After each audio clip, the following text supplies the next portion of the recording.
Hey everyone, it's Teacher Collins from High Owl Star. In today's lesson, we will learn the letters and sounds of M, N, and O. Are you ready? Let's get started. M is for monster. M is for monster. M is for moon.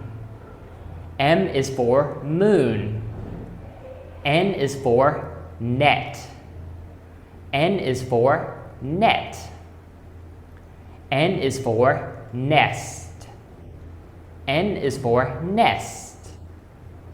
O is for octopus.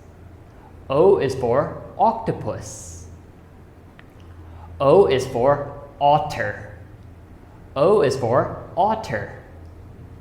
Do you remember these words? M is for monster and moon.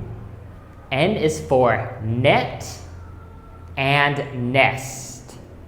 O is for octopus and otter.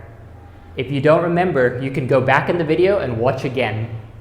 That's it for today, class. I'll see you later and goodbye.